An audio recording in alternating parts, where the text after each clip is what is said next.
Hello everyone, welcome back to another episode of Layton Brothers Mystery Room. Thanks for tuning in. We've just finished taking a look around the evidence in the recording studio, so now we're gonna look at the background statements. Let's do that. Background statements, I mixed up two things. You know what I meant. We were right in the middle of the show and the DJ just suddenly looked like he couldn't breathe or something. I didn't do anything, know what I mean? Dolly didn't do anything. I was watching her the whole time. I bet this is a plot by someone who's trying to slow my girl down. They're all jealous. I ran straight over to Dwight to see if he was alright, but I couldn't find a pulse, so I told Randall to go and fetch help. It was the tea lady who brought the drinks in. I don't know her myself, but I must say, I did hear she and Dwight were an item. She and Dwight? The tea lady? Oh, that's interesting. Not that I ever saw them, you know. After Dwight collapsed, Mike barked at me to go and call the emergency services. Wait, after Dwight collapsed, okay, Mike, yes, barked at me to go and call the emergency services. I was all of a flutter. I didn't go back to the studio until the police arrived. Okay, I'm wondering if Randall's habits of dressing up, he is the tea lady, I guess. Maybe that's what they're trying to point to, but if that's the case, then I don't know what's going on there. I don't know how that factors in. I'm not sure yet, but okay, it seems like they're trying to point to that, but we'll see. We'll see. Dress however you want. Be whoever you want to be. But if you're using it for murder, that's a bad thing. Don't do that. Don't do that. Okay. So who do I think it is based on this? I mean, I guess, like, Randall has a lot to hide, but I don't know if they were the killer. But it seems like they have a lot to hide. I guess I'll say Randall, because I don't really know. Let's go for that. Let's just try that. Good. Let's see who the baker finger of guilt is pointing at. I'll try Randall. So the tea lady. I mean, I'll try Randall. Whatever. Interesting. Why? I can't help feeling they were up to something, and he arranged it so that the ambulance arrived late. That is a possibility. But how could he have gotten any poison into Dread? Well, that's something I haven't figured out yet. Personally, I think we're looking at someone else. I believe the culprit to be the tea lady? Dolly! Oh, okay. Alright, Dolly Holiday.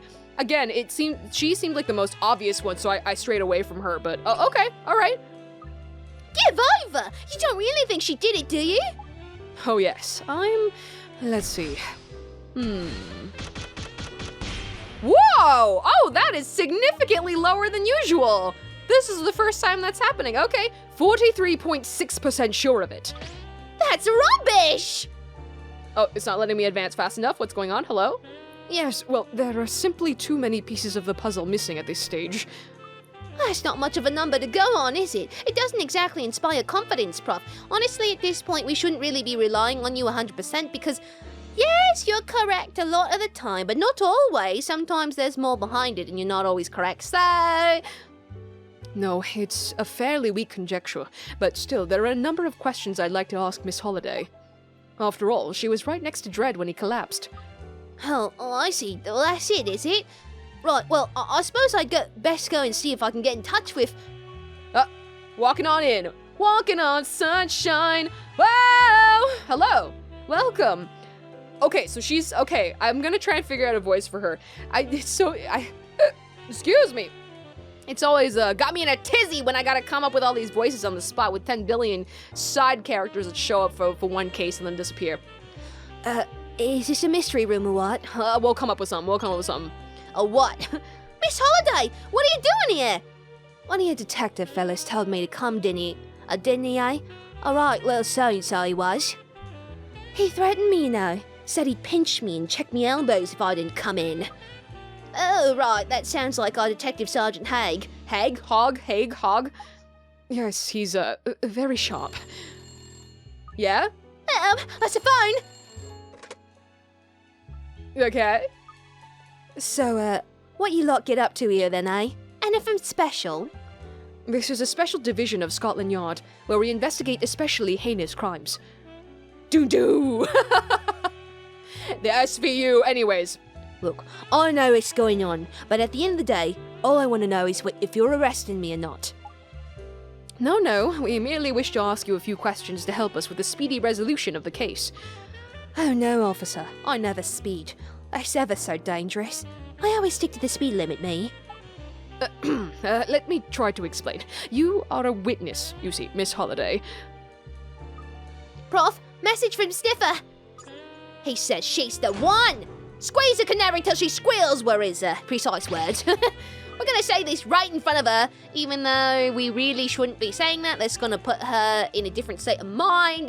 This is a terrible idea. Why did I do this? Why did I do this? You know how he is. Lucy, are you serious? Hang on, that's not what you just told me, is it? Have I said something wrong? Yes, absolutely, Lucy. Allow me to reassure you. In truth, yes, you are under suspicion of perpetrating the crime. However, no one has yet concluded that you are indeed guilty. Would you be so kind as to cooperate with our investigation so as to clear your name? Well, if I have to. I've got better things to do with my time though, know what I mean? I think I came in halfway. Wait, what? I think I came in halfway through Summit there. Still, it looks like you managed to calm it down now. Okay then, this was all your fault, by the way. You better apologize later. So, first, let's examine the body, shall we? We need to investigate the poison that induced death. I'm also particularly interested in the song request sheet that the victim read out moments before his death. Right then, let's get down to business to defeat the poison. Did they send me crackers or did they send me tea? So, where shall we start? In the usual order. Let's talk about the body, shall we? Miss Holliday, you actually saw the victim die right before your eyes, didn't you? If there's anything at all that you noticed that seemed out of the ordinary, please, do tell us. Yeah, whatever. I suppose I could try to remember. Okay, sure, let's do it. Investigate lay body. Hello and welcome. The body of DJ Dwight Dread. Cause of death? Poisoning. The powerful neurotoxin would have induced death in seconds. There are no signs of external injury. This is Mr. Dread's corpse here. The cause of death was poison. That's beyond dispute. What on earth's that thing on the floor next to him? It looks disgusting. Sorry, what are you referring to? You know, the shaggy wasset there. What? Oh, that thing. Is it a doll? Is it a wig? It's his wig, isn't it? Oh, it's his wig. I didn't even look at the corpse earlier. Whoops. I was kind of confused about the circles in the screen. It looked kind of like not particularly lined up to where it was indicating, so I got kind of confused. I missed this part. The wig worn by the victim. It's a cheap pin-on type and easily dislodged. However, the thick and heavy dreadlocks don't look like a wig at all. What? Wait, it doesn't look like a wig? Wait, what? It's a wig, Prof. I always thought his hair were a bit too, healthy for his age in all those photos you see of him. No doubt all part of portraying a young image to increase his popularity. Perhaps he needed to volumize, do you think? What? Even on the radio? Wow, I had no idea he wore a syrup. You had no idea? But didn't you see it come off? Nah, I saw him die, but he managed to keep his hair on for that. The wig never came off while I was there. Are you absolutely sure about that, Miss Holliday? I'm not gonna forget something as shocking as that in a hurry, am I? Know what I mean? If what you say is true, it implies that somebody took Mr. Dread's wig off after he died. Who would do something like that, eh? That's so hateful! We lack the information to answer that at present, so let's turn our attention to another matter for now. Okay. Interesting. See, I'm still suspecting Randall because I wonder if, like, something was going on between them and then, like, Randall got rejected, so they wanted revenge. Like, I'm not sure. I don't know. It seems they found traces of the poisonous substance used to kill Dread at the scene. Can you figure out where? Leave it to me, Prof. Traces of the poisonous substance? In the tea? Find the poison. I mean, in the tea itself? Yeah, I guess I somehow completely missed the body. Cool. Okay, so but it's just, oh, okay. I want to take a look at the handkerchief. A very brightly colored yellow handkerchief. Written on it in Dread's writing is the phrase, "Well, surprised, what?" Written on it in Dread's writing is the phrase, well, surprised? Interesting. Okay, anyways, the poison itself, I mean, there's traces in the tea, I guess? Like, was it? There's traces of the poison in the tea here. As no other traces of poison were found on the scene, we can assume Dread was killed by poisoned tea. That's not what happened at all. Nah, he died after he ate me macaroons, didn't he? Macaroons, you say? Lucy, what do we know about these macaroons? So, I think those are macarons, right? I've had this discussion with a couple people before, but I think macaroons are like those coconut brown cookie things, and macarons are like the really colorful, hard to make, very expensive, but tasty ones. Anyways, whatever. We're going with whatever the spelling they're going with. Let's see. Yes, here we are. The macaroons the victim were eaten on air. Here's the file. A colorful collection of macaroons from a popular confectioner. No traces of poison were found in the one half eaten by Dread. Okay. Well, this is a little odd. No trace of poison was found in any of the macaroons. What are you on about? I saw it with my own eyes. He started coughing, and that's straight after he put the macaroon in his mouth. To be honest, he never actually took one sip of the tea. What? Are you quite sure? Personally, I think honesty is one of the most important virtues. So I wouldn't lie, know what I mean. Interesting, he never touched the tea. Huh, that would put you firmly at the top of the list of suspects, Miss Holliday. After all, you're the one who brought Mr. Dread the aforementioned macaroons, are you not? Hey, what? I'm not going behind bars, am I? We are talking about murder, Miss Holliday. You'll definitely go to prison for it, But I don't really like prison, know what I mean? You don't like it, you say? Hang on a minute. Of course it must have been Melody who did it. Hey? How's Miss Smith suddenly involved in all this? Well, no disrespect or nothing, but it was my manager who actually purchased the macaroons for me. I like the spelling for the words. Purchased. Hello? Yeah, to be honest, I don't know nothing about the poison, so at the end of the day, it must have been her. You want to arrest her quick, you know? She's well scary. Always tell me what to do and what not to do, she is. I hate the miserable old witch. I'm afraid, Miss Holliday, we can't very well go around arresting anyone and everyone you don't much like. Just a moment. There's something we need to clear up here. Presumably, at the point when you gave Mr. Dread the macaroons, they were unopened. Course they were. They were a gift, weren't they? So, the poison would need to have been added after the wrapping was removed, sometime during the show. In full view of the victim, in other words. So, like, when he was looking away from the table, looking at the facts, that's probably when somebody tampered with it, I guess. Holliday is in the most prime position to have done that, but I really feel like it's not her. I don't know, man. Well, obviously, that isn't what happened. That would have been totally impossible. So, then, we're back to thinking he was poisoned by his cuppa then, aren't we? But the tea lady that brought it to him has vanished into thin air! At this stage, the one thing we can be sure of is that the tea holds the key to this entire case. We should make sure we investigate the teacup as well as the tea it contained. Right away, Prof! Resume investigation. Let's look at the cup itself. The teacup that he was supposed to be drinking from, alright? His teacup's had it then. Presumably, it fell on the floor when the victim collapsed. That's a Puka Royal Drolton teacup, that is. Top quality. And cost a bomb. What a waste. We got some fingerprints off it too, Prof, but that's about it. There's something strange about this teacup, Lucy. Really? What? Let's see if you can figure it out. It's always a fun little game. Do you like how I'm just leading you around by the nose? No, I don't appreciate it. If you know something, just tell me. Oh, God, okay, always playing these stupid games.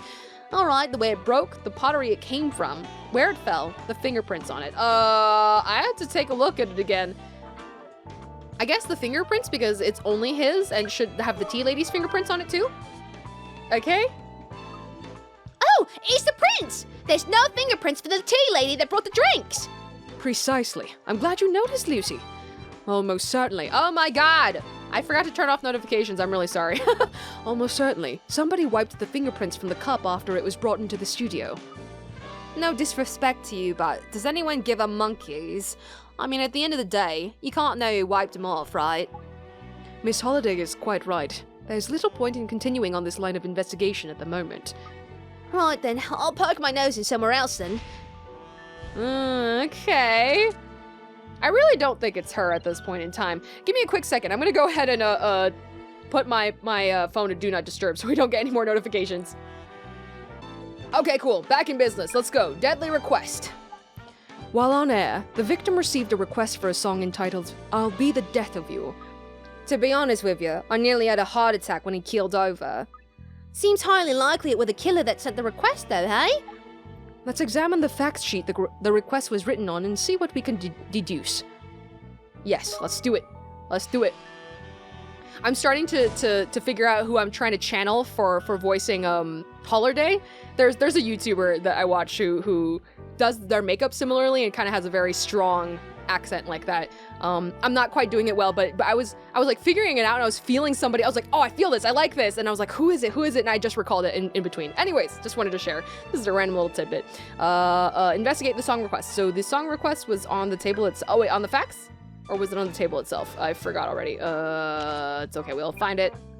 Was it just stuck in the machine? No. It was on the floor over here? Where the heck was it? By him? So there's two different sections over here. So there's a handkerchief, which doesn't have the thing we're looking for on it. Wait, where the heck was it? Where was the investigate the song request? The song request was not on, it was inside the studio. It wasn't on this side. It wasn't on this side. Where in God's name? Oh, there's two different positions on here, right? Oh my God, okay. The investigation segment in this one has been a little confusing. It's been easy to miss things.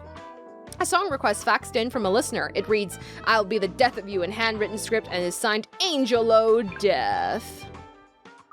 Here's the request sheet, Prof. I'm afraid it doesn't look very promising. Nothing of note. Well, it allows us to confirm that it really was sent during the broadcast, at least. Oh, there's no doubt about that. I saw it come in, didn't I?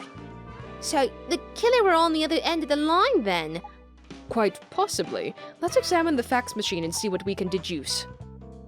Alright, the macaroons, which I'm pretty convinced they're macarons. Maybe it's an interchangeable thing nowadays. Like, it's been used incorrectly. I don't know, incorrectly or whatever. Used a certain way so much that, like, it's part of the colloquial now it's correct. I don't know. A colorful collection of macaroons from a popular confectioner. No traces of poison were found in the one half eaten by Dread. Great. Is that finally everything? I keep missing stuff. I don't know. Anyways, we're gonna look at the fax machine. Fax machine. What do you think? What do y'all think? This is it, Prof. The request sheet was sent in through this fax machine here. Looks like a regular machine to me. No signs of jiggery pokery. All these new phrases. The sender's details are still present by the look of it. Have Sniffer find out where it was sent from. Will do, Prof. It's like tracing the phone line, except we're tracing fax machine sending now. We're still some way from being able to identify the culprit. Look, let's just say it was Melody and be done with it, okay? End of. We can't do that! Let's go over what we already know. First of all, where was the poison that killed the victim found? So it was found in the teacup, right? Spilled tea, specifically. Okay, there's always, poison. It's always a funny little business. It's always a funny little trick. The poison were in the tea. How many times have I got to tell you? The bloke never touched his tea. It can't have been the tea that killed him. I've got to say, Prof, I don't think she's lying about this. No, me neither. It's a very curious discrepancy. And not the only one either. There's another in Miss Holliday's statement, if you remember. In her statement specifically, his wig didn't fall off. I guess. Something like that's unmissable. And what's the evidence that contradicts that statement? The wig itself?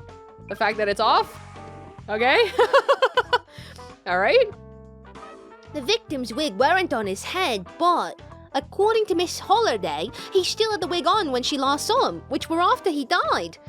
Yep, I'm 110% about that. Percents. I love it. There's no way I could have missed it if you didn't have his hair on, know what I mean? I don't believe Miss Holiday is lying. No, nor do I. But who'd be that nasty that they'd do something like that to someone who'd... Yes? That's a telephone. It'd be stiffer, I bet. I'll take it, Lucy. I've got a number of questions for him. All right, let's talk, you and me. You and me. But let's do it in the next episode. Okay, all right. This one's intriguing. They're all intriguing. They're all intriguing in their own ways, but yeah, it seems like our number one suspect, according to Alfendi, she seems pretty cooperative and seems to be telling the truth. Could just be a super good act. Who knows? Who knows? Join me next time. This is Axis, over and out.